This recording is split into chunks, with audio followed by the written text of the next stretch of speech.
Good evening, everybody. Thank you for joining us. For those of you that are live streaming this session. Tonight, I wanted to clarify some of the new guidance that was released back in April of this past month. So I welcome all the parents, the staff, and the students for this informational meeting.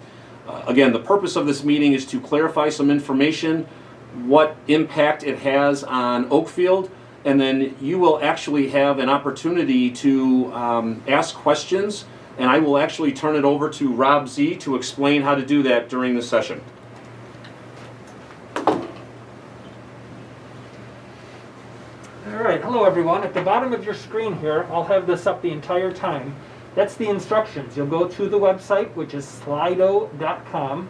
It will look like the page you're seeing here. And you're going to go to the code of 977912. That will give you the ability to submit questions, and you can also see what others have submitted so that you can upvote them. And therefore, the questions that Mr. Fiskus and the crew here answers will be the ones that most people want to know about in that order. So feel free throughout the session today to submit your questions and also see what else has been submitted.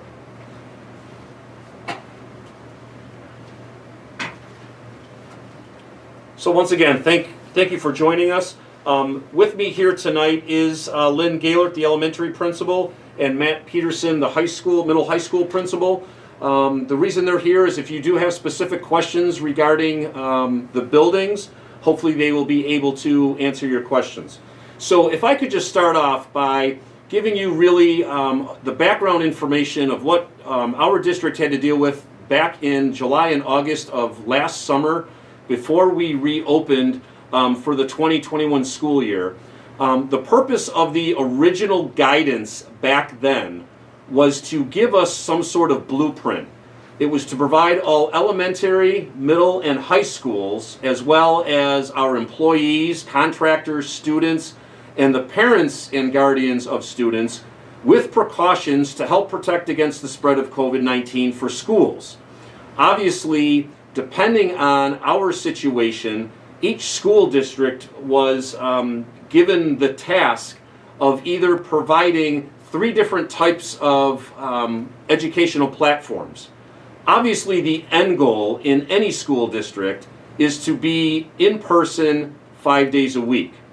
But knowing that certain districts around the areas may have their own challenges, we also had to come up with a plan for a hybrid model and a fully remote model. So I just wanted to review some of the guidance that was thrown at us back in the summer and what we did here in OA. So the important guidance was obviously we had to maintain 6 feet of distancing. Masks must be worn when distancing could not be maintained at 6 feet. We had to come up with a system to account for the cleaning and disinfecting of our school facilities each and every day. We also had to have protocols for daily health screenings for all of the students and staff reporting to campus each day.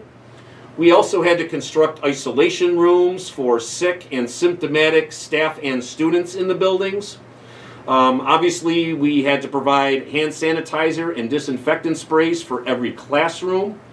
We also had to come up with protocols for the cleaning of Surprise and our facilities that could be shared among students and staff.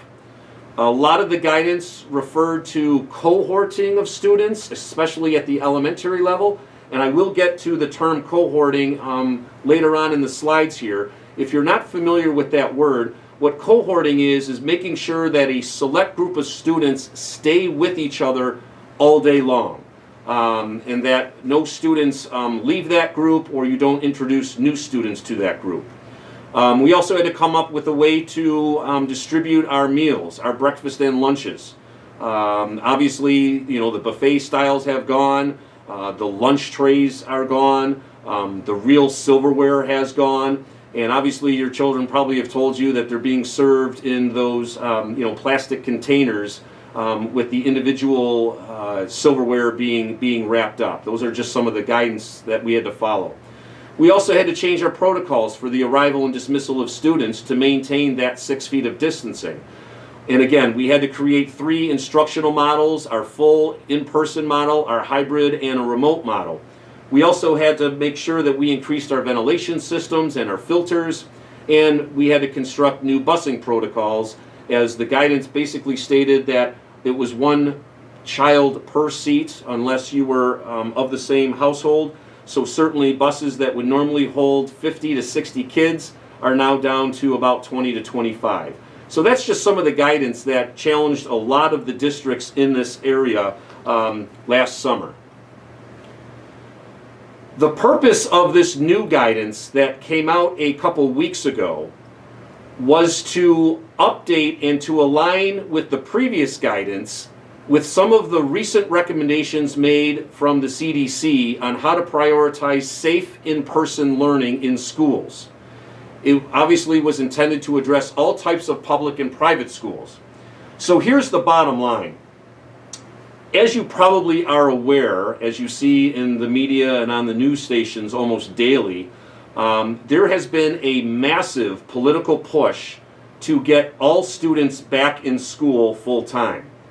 So from this constant pressure, the New York State Department of Health has revised its guidance and has accepted the CDC by adopting that the physical distancing to 3 feet is allowed. Obviously now having students spaced out at 3 feet would allow more students to be in classrooms. The biggest challenge for school districts that are currently or were in the hybrid mode obviously was space and or transportation. We are very lucky here in Oakfield that we did not have to face those challenges. I will mention to you that back in July and August, when we knew this guidance was going to come out about the 6 feet social distancing, we emptied every classroom in this district and only filled it with desks to see how many kids we could fit in certain classrooms. I will tell you that we knocked down some walls at the elementary to make sure that we could get our kids back here in-person learning 5 days a week. So again, this guidance was not a problem for OA, nor is the current guidance. We will continue to space out our students and teachers at 6 feet. Students will continue to be spaced on our buses, and I would like to thank all the parents who have been driving their children to and from school each day. It certainly helps. And the students continue to be spaced 6 feet when eating in the cafeteria or on the stage. So what has been the problem with this new guidance for certain school districts? As you are aware, most districts, upon hearing that the social distancing was now going to be at 3 feet, were overjoyed as, again, they could bring back all of their student population. Here is the problem now that a lot of school districts now have backed off and are continuing with their hybrid models for their middle and high school students. All of Western New York, including us, are considered to be in a high risk of transmission rate or area. Therefore, this new guidance said elementary schools are fine and can maintain physical distancing of 3 feet, and cohorting is recommended. So really, there's no problems there for any district. However, in middle and high schools, 3 feet is recommended when you can cohort. When schools cannot maintain cohorting, middle and high schools must maintain the distance of 6 feet between students in classrooms. So again, some districts are right back to the original problem and the original guidance. And like I said, OA, this does not affect us at all here, and I'm pleased to announce that. So what changes for OA under this newly released guidance? So here's the good. Not much. What we have been doing since September, we will continue to do. Students participating in activities such as chorus and band, PE, some of our performing groups, must maintain 6 feet of distance under this new guidance, where the original guidance was 12 feet. So that's the good. Here's the bad, and I'll try to explain it to everybody. Face masks are required at all times now, except for when children are eating meals. And this is located on page 9 of this new guidance. So I'm going to talk about the face mask for a second and the reason why we wanted to certainly have this online platform for you. So for the most part, due to the new guidance for identifying close contacts and the need for quarantining, which did change at the end of January, most of our students are wearing masks during the day.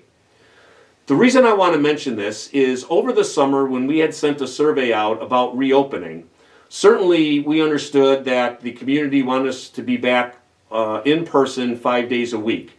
But a lot of the recommendations and the feedback was, and the concern was that students would have to wear masks all day long. My child can't do that. Will they have mask breaks? And we had told the community that in our reopening plans that we would certainly guarantee the 6 feet apart in all classrooms. And again, once you are 6 feet apart, students can remove their masks. That they only needed to wear them when they were up and about and traveling from classroom to classroom. Unfortunately, this can no longer be the case. And I put a little question there for why, and my answer is, I have absolutely no idea. This guidance that came out was actually supposed to lighten up the guidelines because, again, the purpose was to get more kids back into school and more districts open to 5 days a week. And certainly, if you are only 3 feet apart, I see why, obviously, the guidance says to wear a mask. But in this new guidance, they also say, well, even if you're 6 feet apart, 10 feet apart, you still need to wear a mask. So, unfortunately, effective Monday, April 26th, all students, teachers, and district employees are required to wear a mask at all times unless you're consuming meals. I do want you to understand that the district will continue to provide mask breaks. We certainly understand, possibly how difficult it is at times and for some kids to wear a mask. Common sense is going to prevail here.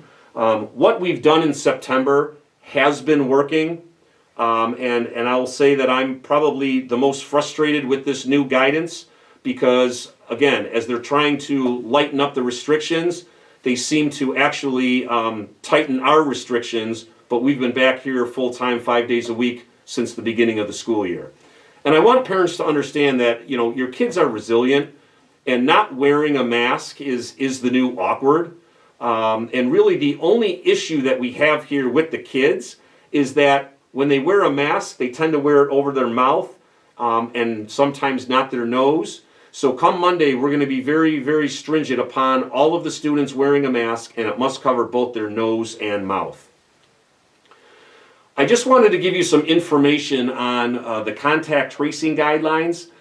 Certainly when we have a positive case, and you certainly are alerted to the letters that I send out, I want you to know what we have to do as far as contact tracing goes. So the guidelines are these. If you are wearing a mask and maintaining 6 feet of distancing, regardless of the length of time you're near somebody, there is no quarantine required. So I'm really looking at this first bullet point of what we will be doing here. Number one, we will guarantee that our students, again, in classrooms are still 6 feet apart. And obviously with the new guidance, we are mandating that all students wear a mask. So if there is a positive case within a classroom or a certain area, we will not have to contact trace. And no student will have to quarantine. The other bullet points talk about wearing or not wearing a mask and are less than 6 feet for approximately 10 or more minutes. We have to contact trace and quarantine the students that are sitting in front, side to side, and behind the student that tested positive. If you're not wearing a mask, but you are maintaining 6 feet for over an hour, and that's cumulative over 1 day, again, we'd have to quarantine for those sitting in front, side to side, and behind the student that's positive. And of course, busing, sports, band and chorus, and the lunchroom exposures are on a case-by-case basis. So really for us, the most important part to take away from this is for us to stay open 5 days a week for in-person learning, which I know the community expects. again, students and staff must wear a mask at all times when around one another. So one of the questions I'm sure people will ask is, is this guidance going to change again? What about next school year when September comes? And I will tell you, I have the foggiest idea. Who knows? The guidance may change tomorrow. We may end the school year as is, and then over the summer, heading into the fall, depending on how the summer months go, I'm sure there will be additional guidance, and we will certainly keep you up to date on how that affects our students, our staff here in OA. So that's really all that I have. The biggest takeaway from this is beginning next Monday, masks will be mandatory for all students in all classrooms. Obviously, they're used to having them in the hallways, and then obviously they will be able to take them off during lunch and on the stage and in the cafeterias while consuming food. So I don't know if there's any questions, if anybody had any feedback for us. Well, let me see the mouse and keyboard. I'm going to switch to that. I should be able to go here. And that's our one question. So we do have one question. Who can we reach out to about this lunacy? I would probably tell you to direct your questions towards the governor. Governor Cuomo is the one that is sending down this guidance. You can also call the local health departments. I want to let people know that I have a weekly meeting with the superintendents and Paul Pettit. I will tell you that Paul has been extremely informative and extremely accommodating and extremely understanding about all of this. So our local health department, I would say, is probably as frustrated as we are, and I certainly understand your frustration. So this does come from the top down. And I would tell you to reach out to the governor's office, the New York State Department of Health, because I do know that our local departments of health are feeling the effects of these guidelines and protocols as we are. That's the only one I see. Do we want to wait a moment? I'll wait another few minutes. Again, I do have Mrs. Gaylord here and Mr. Peterson. If there's specific questions about specific protocols or anything regarding their own buildings. And we're on like a 45-second delay with the live stream.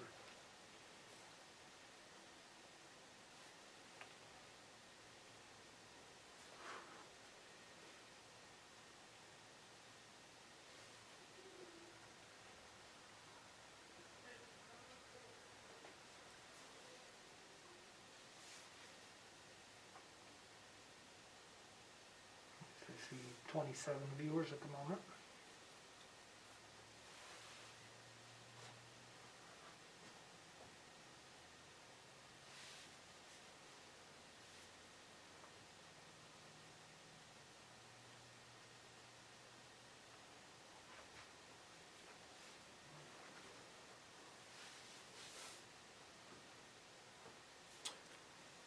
Once again, I thank you for joining us for this live stream. If at any time, any moment, you have a question or need to reach out, we are all here to serve you and to answer your concerns. So once again, I thank you for joining us for tonight, and take care and be well.